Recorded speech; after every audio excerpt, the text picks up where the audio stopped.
Break के बाद का स्वागत हमारे खास शो वंदे भारत में। और आइए बात करते हैं हिमाचल की। बर्फीली चोटियां, मुश्किल मौसम और बेहद चुनौतीपूर्ण हालात, जहां खेती करना किसी परीक्षा को पास करने से कम नहीं है, वहीं स्पीति के किसानों ने इन्हीं चुनौतियों को अब अवसर में बदल दिया।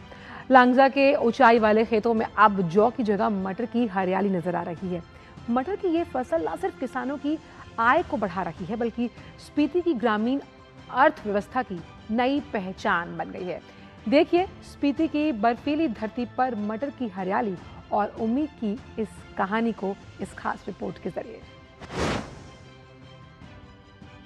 लाहौल स्पीति के लांगजा गांव में इस वक्त हैं, जो करीब 4200 मीटर की ऊंचाई पर स्थित है। कठिन भौगोलिक परिस्थितियों में यहाँ के लोग जीवन यापन करते हैं। खेती पर ज्यादातर निर्भर हैं। मटर की खेती यहाँ पर आमतौर पर लोग करते हैं।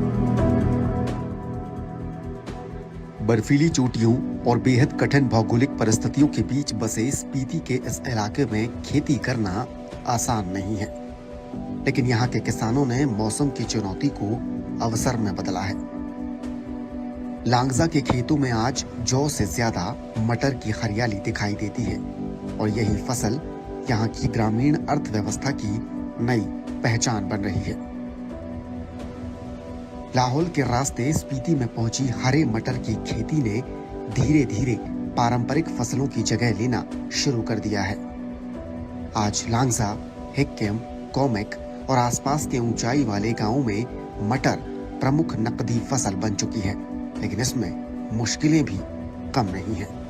मटर का जो खेती है वो एक किस्म से आज के आधुनिक दौर में मुख्य फसल हो गया है स्पीति में। इससे पहले ट्रेडिशनल जो फसल होता था वो बार्ले का होता था। जो मटर है वो ओवरऑल आपका जो पूरे इंडिया में जो है स्पीति से बरसात के ऑफ सीजन में स्पीति से सप्लाई होता है। तो ऐसे में जो है एक तो मैं ये कहूँगा कि ये चीज़ जो है बिल्कुल ऑर्गेनिक है, क्योंकि 4200 मीटर के हाइट पे आप जिस मटर को अभी हम तोड़ रहे हैं, ये आने वाले अभी जो है 1-2 दिन में आपकी दिल्ली के मार्केट में, और हालांकि अच्छे वैरायटी और जो टॉप क्लास की जो क्वालिटी के जो पीस हैं वो फॉरेन कंट्रीज में भी इसका सप्लाई होता है। स्पीति की मटर की खासियत सिर्फ इसकी ऊंचाई नहीं, बल्कि खेती का तरीका भी है। यहाँ के किसानों का दावा है कि फसल में यहाँ रासायनिक कीटनाशकों और खरपतवार नाशकों का इस्तेमाल नहीं किया जाता। प्राकृतिक खेती की ओर बढ़ते रुझान से किसानों को बेहतर बाजार और बेहतर कीमत मिलने की उम्मीद बढ़ने लगी है। तो ये बिल्कुल प्योर ऑर्गेनिक है। इसमें किसी भी प्रकार का जो पेस्टिसाइड या कीटनाशक जो दवाइयाँ है वो यूज़ नहीं होता है। ये बिल्कुल जो है आपकी सेहत के लिए बहुत ही एक अच्छा जो फसल है। सरकारी आंकड़ों के मुताबिक साल 2024-25 में लाहौल स्पीति में करीब 2560 हेक्टेयर क्षेत्र में सब्जियों का उत्पादन 43,641 मीट्रिक टन रहा। इसमें मटर समेत कई ठंडे मौसम की सब्जियां भी शामिल हैं। लांगजा में स्थानीय किसानों के मुताबिक पर्याप्त पानी की कमी है, जो अगर उपलब्ध हो तो मटर का सालाना उत्पादन करीब 1.5 करोड़ रुपए तक पहुंच सकता है। यानी लांगजा में खेतों में मटर की हरियाली तो है, लेकिन इस हरियाली का भविष्य पानी की उपलब्धता पर। तो स्पीति का लांगजा मटर अब ये इतना बेहतरीन इसलिए है क्योंकि ये आजीविका का एक बेहतरीन विकल्प प्रस्तुत करता है। इसके साथ साथ अगर बात की जाए तो बाजार की मांग में कैसे बढ़ोतरी को सुनिश्चित किया जा सकता है, ये इसकी कहानी भी बयां करता है।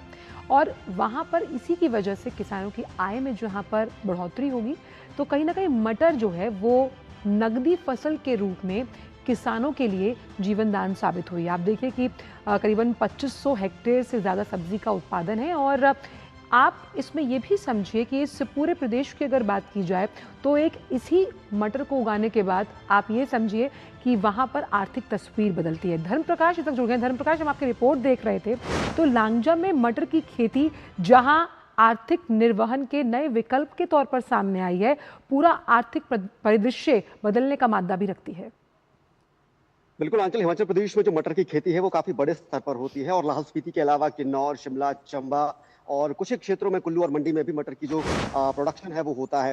हिमाचल प्रदेश में जो लाहौल स्पीति है वो मटर की खेती का केंद्र माना जाता है। करीब 1700 हेक्टेयर भूमि जो यहाँ की कृषि योग्य भूमि है उसमें मटर की यहाँ पर खेती होती है और इसमें भी जो 1000 हेक्टेयर से ज्यादा का जो प्रोडक्शन है वो सिर्फ स्पीति के क्षेत्र में होता है और लांगजा इसी स्पीति घाटी में पड़ता है।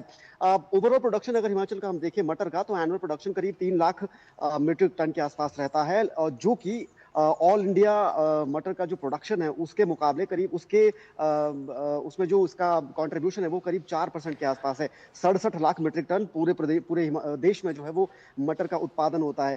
हालांकि हिमाचल प्रदेश में जो स्पीति जैसे एरियाज हैं, ये भले ही मटर की खेती का केंद्र जरूर हो, लेकिन यहाँ पर काफी मुश्किलें भी किसानों को आती हैं और उसमें पानी की जो समस्या है वो सबसे ज्यादा है। इसको लेकर सरकार वक्त वक्त पर जो सहायता भी है वो भी किसानों को यहाँ प्रदान करती रहती है। सेंट्रल गवर्नमेंट का एक मिशन भी है, mission for integrated development for agriculture, उसके तहत यहाँ पर जो सिंचाई परियोजनाएं हैं वो भी मुहैया करवाई जा रही है। पॉली हाउसेस की सुविधा दी जा रही है। किसान सम्मान निधि के तहत आर्थिक सहायता तो प्रदान की ही जा रही है और एग्रीकल्चर फंड के जरिए किसानों को हर संभव सहायता प्रदान की जा रही है एग्रीकल्चर को डेवलप करने के लिए जो भी जरूरतें किसानों की रहती है। अब मटर की स्पेसिफिकली अगर बात करें तो हिमाचल का मटर अपने आप में खास इसलिए भी माना जाता है क्योंकि मटर की जो प्रोडक्शन है वो ऑफ सीजन भी यहाँ पर देखने को मिलती है। ऑफ सीजन का मतलब ये है कि जब दिल्ली, चंडीगढ़ जैसे बड़े बाजारों में जब मटर की सप्लाई पूरे देश से जिस मौसम में बंद होने लगती है, मटर की कमी होने लगती है, उसी वक्त में, उसी मौसम में हिमाचल का जो मटर है वो बाजार में दस्तक देता है। यानी कि हिमाचल प्रदेश का जो मटर है वो देश भर के बाजारों में उस वक्त दाखिल होता है जब मटर की सबसे ज्यादा जरूरत होती है, मांग रहती है। शायद इसी वजह से नीति आयोग ने भी हिमाचल प्रदेश को मटर की ओवरऑल प्रोडक्शन के मामले में सबसे टॉप में रैंक किया है और यही वजह है कि हिमाचल प्रदेश, खासकर लाहौल स्पीति जैसे एरियाज मटर की खेती में किसानों को आत्मनिर्भर बनाने में काफी बड़ा योगदान दे रहे हैं। बिल्कुल, और जब राष्ट्र का अन्नदाता मुस्कुराता है तो आपकी थाली में जो खाना है वो भी मुस्कुराता है। बहुत बहुत शुक्रिया आपका धन प्रकाश, में तमाम जानकारी को हमसे साझा करने के लिए। तो आज वंदे भारत में इतना ही, लेकिन वादा आपसे कि कल हम फिर हाजिर होंगे